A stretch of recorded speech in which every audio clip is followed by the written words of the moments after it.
किसे माणे धन दौलत ते कोई खुद ते मान करे। मैनू मान तेरे ते दाता, मैं आसरे तेरे। जिसने मान उस पावन परमेश्वर का किया और भरोसा रखा, उसका जीवन बना। ये दुनिया में सब चीजें बिखर जाने वाली हैं, लय होने वाली हैं, पर छिन्न मात्र है, विनाशकारी। चाहे वो धन का नशा हो, काम का हो, दाम का हो, जाम का हो, ये सारे नशे, सारे गरूर झूठे। दाम का कहे तो दाम हमेशा रहता तो नहीं, आज है कल का कोई पता नहीं। ये इस कदर होती है जैसे बादलों की छाया। बादलों की छाया के नीचे कोई चार पाई डाल के सोना चाहे बेफिक्र होकर, तो चार पाई डाल के सो नहीं सकते। हवा का जब भी चौंका आया, बदली इधर की उधर, उधर की इधर हो सकती। जो जाम का नशा है, ये जिंदगी का विनाशकारी है। अगर विनाशकारी ना होता तो पहले पातशाही यूं न लिखते, भांग धतूरा सुरापान उतर जाए प्रभात, नाम कुमारी नाथ का चली रहे दिन रात।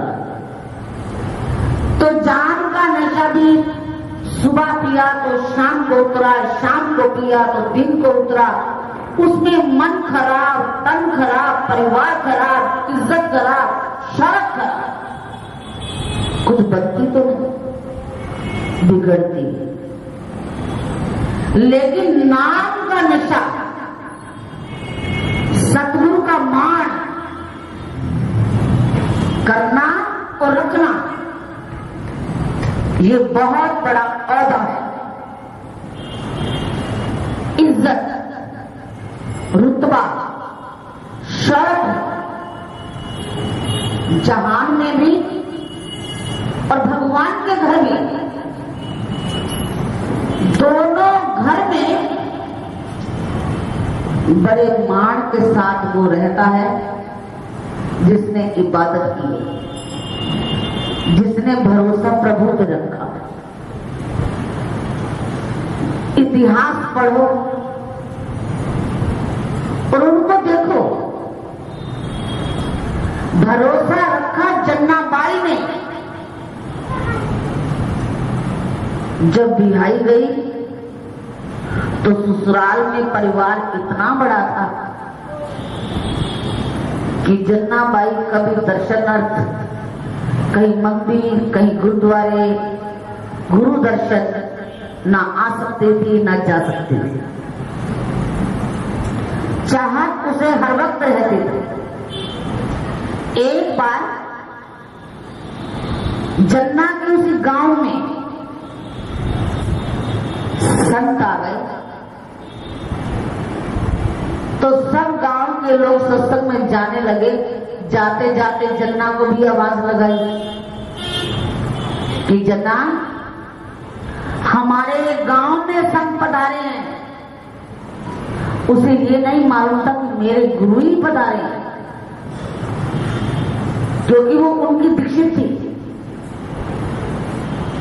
मालूम नहीं था।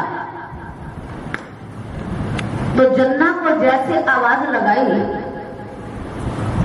जन्ना का मन तो उथल पुथल हुआ कि मैं भी दर्शन तो करूं, लेकिन वो लाचार थी, ग्रस्त था, जिम्मेवारी कंधों पे आ गई तो कहने लगी मेरी इच्छा तो बड़ी है दर्शन करने की, पर क्या करूं? अभी परोसना रहता है, झाड़ू देना रहता है, बिलोना रहता है, कपड़े धोने रहते हैं। अगर ये काम नहीं किया तो परिवार वाले निराश हैं। उनको निराश करके मैं दर्शन करने गई तो दर्शन किए ना किए एक जैसे हो जाए, लेकिन उसका मन वही था कि संत आए। दूसरा दिन हुआ, तीसरा दिन हुआ तो भगवान ने रूप धरा, बुढ़िया का रूप बना के जन्ना को आवाज लगाई, क्योंकि वो चाह देखते थे और उन्होंने मान देखा किसने किसको माना हुआ है। इसको ना धन की है, ना दौलत की है, ना कान की है, ना मान की है, किसी चीज की नहीं परवाह है तो मेरे दर्शन। तो बुढ़िया का रूप बताया भगवान ने, आवाज लगाई जन्ना को, जन्ना हमारे गांव में संत आए हैं, दर्शन करने के लिए चलोगी? जन्ना ने कहा मां कैसे जा सकते, अभी तो सारा काम पड़ा है, पीसना भी पड़ा है, बिलोना भी पड़ा है, धोना भी पड़ा है, सफाई भी है, झाड़ू भी नहीं दिया, कपड़े भी नहीं धोए। तो बुढ़िया मां कहने लगी तेरी इच्छा है कि मैं दर्शन करूं? कहने लगी मैया मेरी हार्दिक इच्छा तो बड़ी है कि उड़ के जाऊं और दर्शन करूं। पता नहीं कि फिर कभी ऐसा वक्त मिले ना मिले, आए ना आए, आज तो मेरे दरवाजे पे आए। तो बुढ़िया मां ने कहा तो चिंता ना कर, मैं तेरे साथ देती हूं, पीसना तेरा मैं करती हूं, झाड़ू भी कर दूंगी, कपड़े भी धो दूंगी, तू अपना न मेरे, ये सारे काम मैं दे दूंगी। तो चले गए, दर्शन कर आए। जन्ना को मंजूर हो गया। पहले तो उसने कहा मैया आप इतनी बुजुर्ग हो तो मैं आपसे करवाऊं? कहने लगे नहीं, बुजुर्ग हूं तो क्या है, काम मैं सारा जानती हूं और कर लेती हूं, मुझे कोई थकान नहीं होती, क्योंकि भगवान सब किस कदर भगवान इच्छाओं को पूरी करते हैं। अगर इच्छा दिल में हो तो सब कुछ जल्दी जल्दी से, पीसना भी पीसा, कपड़े भी धोए, झाड़ू भी किया, सुखाया भी, सब कर आगे।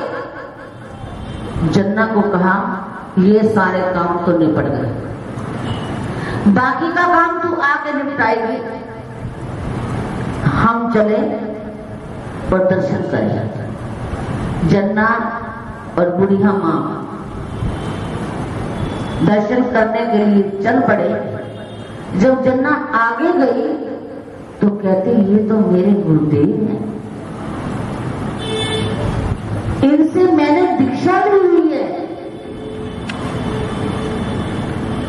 ये मेरी जिंदगी का आधार है, मेरी जिंदगी का प्यार है, मेरा सब कुछ। जैसे वो दर्शन करके कहने लगी तो बुढ़िया मां ओंझल हो गई। पीछे मुड़ के देखती है तो मां है ही नहीं।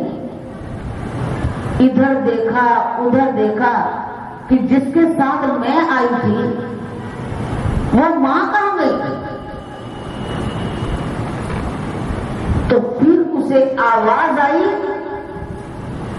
कि वो मैं जन्ना तुझे दर्शन करवाने अर्थ मैं ले आया, तेरी इच्छा थी। तो कहते करुणा के अंदर उसको एक बार बुला के तो देखो, एक बार की याद में रोकर तो देख, रहा पास कुछ भी उसे खोकर तो देख, फिर देखना कि कितनी है लज्जत, कितना आनंद, कितना मन उसके चरणों में सब कुछ खोकर तो देख। आवाज आई तो गदगद हो गई। गुरुदेव ने कहा जन्नत बस हम तेरे लिए ही बैठे थे, हमने जाना है। एक तेरे प्यार की आवाज ने हमें झंकोरा कि कहीं मैं भी दर्शन करती, मुझे भी कोई करवाता तो मैं भी अपनी किस्मत बनाती। तो तेरी किस्मत को बनाने के लिए ये सब हुआ। तो वो मान था भगवान पे, तो भगवान ने मान पूरा। इसलिए कहते मेरी आन रखना, मेरी शान रखना, मेरे सतगुरु प्यारे भक्तों का मान रखना। ये दीन दयालु हर वक्त हर पल भक्तों के मान को रखते चले आते हैं, परंपरा है। क्योंकि शास्त्र कहते हैं तपन सूरज में होता है, तपना धरती को पड़ता है। तपन सूरज में होता है, तपना धरती को पड़ता है। मोहब्बत भक्त करते हैं, झुकना भगवान को पड़ता है। मोहब्बत तो जन्नत ने की और रूपधार भगवान ने दर्शन दी। इसी कदर हम तुम भी अपनी भावनाओं को इतना उत्तेजित, इतना उज्जवल बना के रखे कि जहां चाहे उनके दर्शन पाए। जब भी इच्छा हो तो हमारी बाधाएं सारी टूट जाएं और हमें दर्शन का मौका हर वक्त मिल जाए। ऐसे भक्त भी हैं जो आवाज लगाते हैं तो भगवान दर्शन के लिए सब रास्ते बनाते हैं, वसीले बनकर भक्तों का काम आते हैं। तो हमारे काम भी वो हर वक्त आने को तैयार है हर घड़ी, लेकिन एक बार बुलाने की देर है। कोई मेरे सामने बुला के देख ले, बोल दिया मूर्ति बुला के देख ले। तो हमने जन्ना की तरह आवाज लगानी है, भाव बनाना है और घट घट में उसका दर्शन पाना है। बोलो सल्लल्लाहु अलैहि